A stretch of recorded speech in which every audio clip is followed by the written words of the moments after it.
What's up my peeps? In today's video I'm going to be showing you how to create this versatile day or night look. Please excuse my voice, I've been feeling a little bit under the weather.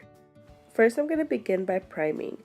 I'm using a Becca primer. This primer will give me luminosity and a glow from within. Oh, my Loki is still in this video. For you who don't know, my dog passed away. He had a blockage in his stomach and didn't survive the surgery. So this is probably the last video you will be seeing him in. Oh, my baby. I really do miss him. But I'm so glad that he was featured in some of my videos. Next, I'm going in with the Wet n Wild Photo Focus Foundation in Desert Beige. I like to first paint it on very lightly. And then I like to go in with the second foundation. The one I've been using is a Tarte Amazonian Clay Foundation. I like to just put that on the back of my hand because it is a little bit thick and blend that in with the other foundation. I think this adds much more coverage. Next, I'll be going in with some concealer. This concealer does have a bit of a smell to it and it kind of smells like rubbing alcohol. So you can kind of feel that sensation near your eye. So just in case you have sensitive eyes, just be careful. Next, I will be cream contouring. I'm using the Wet n Wild makeup stick. This contouring stick is amazing. It's so easy to blend and it will last you forever. I have no idea what happened to the footage of me blending this out and applying my eyebrows, but let's go in with eyeshadow. I will be using the Jaclyn Hill Morphe palette. I know this yellow color might look intense, going pretty heavy on it just so it can show up. We'll blend it out later, so don't worry about that. If you have more fair skin, you can go more lightly with this color. I am focusing this on my crease and blending it all the way up to my brow bone. Now using the color chip to define the crease. I begin by stippling it on and blending it forward. I do want to concentrate the majority of the color on the outer corner, but I do blend it in all the way to the inner tear duct. Use windshield wiper motions to blend out any edges or hard lines. Also build up the color slowly. Pick up very little color, deposit it on and blend it in, and continue to do that until you get your desired payout. If you watched my last video, I did mention to keep the foam that comes in the Boxycharm subscription box. This is a great way to clean your brush between colors. This is not an alternative to cleaning your brushes with soap and water, but a good hack to use if you don't have that many brushes. Or if there's like a brush that you really love to use and you need it for more than one color, then this is a great way to use it. The eyeshadow was beginning to look a bit gray and muddy, so I decided to add some warmth. I did take the shade Jax and put it in my crease. I did put this right above the brown shade and I did not bring it all the way up so I can still see that yellow peeking through.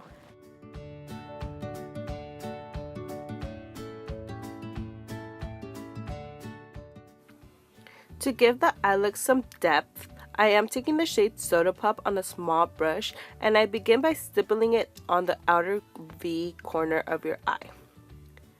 I did take a little bit too much of the product, so I am wiping it off and using that same brush to blend in that color.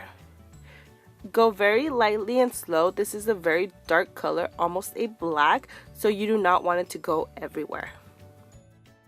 With some concealer and a flat brush, we're going to create our half cut crease. Go very slowly and work in sections. First begin with very little concealer to map out where you want your half cut crease. Then go in with more concealer to completely blank out that area. Having precision in this area can really bring your look to the next level. While the concealer is still wet, I'm taking this cranberry shade on a flat brush and placing it on my lid. I do not want to bring it all the way into the inner corner because I do want to add a different color there. Try to blend this cranberry shade into the dark outer color that you have on your lid. This foam hack also works with shimmery shades and flat brushes. It cleans it fairly well. I don't know what else to say. I mean, I really like it. Okay, now going in with that first champagne shade, I'm going to put that on the inner corner of my lid. And as you can see, I did leave kind of like a half moon shape right on top. I think doing this gives your look a little bit more of an edge. This champagne shade also gives it the versatility of being a day or night look. It has enough brightness for it to be a day look, but the cranberry gives it a little bit of edge to be a night look. To add some eyeliner, I am going for a pretty bold wing. I usually like going for bold wings, but I'm the type of person that starts off with a very small wing and, you know, tries to fix it on the way, and it just gets bigger and bigger and bigger. It doesn't know when to stop. But yeah, this is my favorite eyeliner. This is probably the only eyeliner I use. I'm not really into gel liners, so I use liquid. Now using some concealer to clean up that edge. I don't really like to go in with like a makeup wipe or anything because I do not like to disturb my base. So I like to use concealer just to clean up any eyeshadow fallout or just to make that wing extra sharp. With anything that has to be precise, you just want to go slow and in sections. And make sure you tap out your concealer just to make sure it's blended out. Now going in with the color chip to smoke out the lash line. I am connecting it to where the eyeliner ends to the bottom of my eye.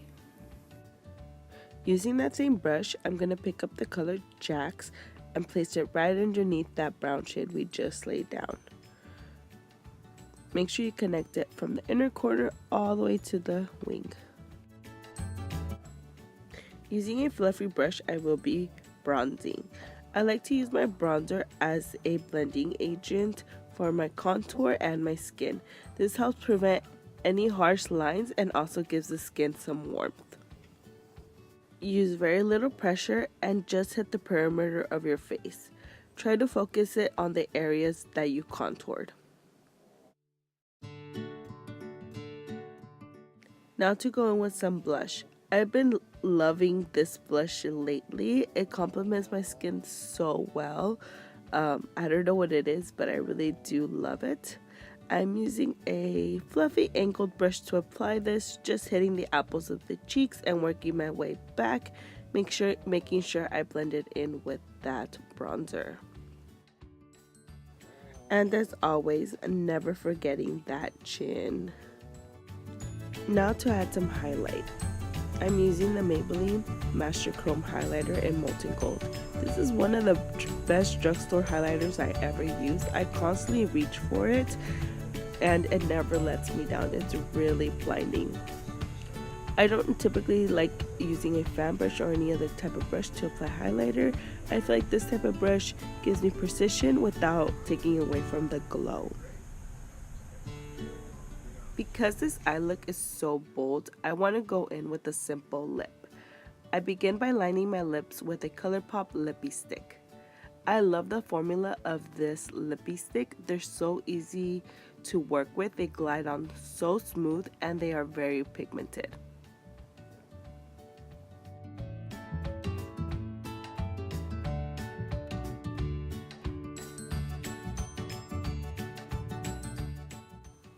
Okay, now to finish up the look with some lip gloss. I thought this lip gloss was going to be much more pigmented, but it's more like a sheer top coat. I really like it. It's very comfortable to wear. It's not goopy or anything like that. It does have a pretty strong makeup-y smell, but the formula is good.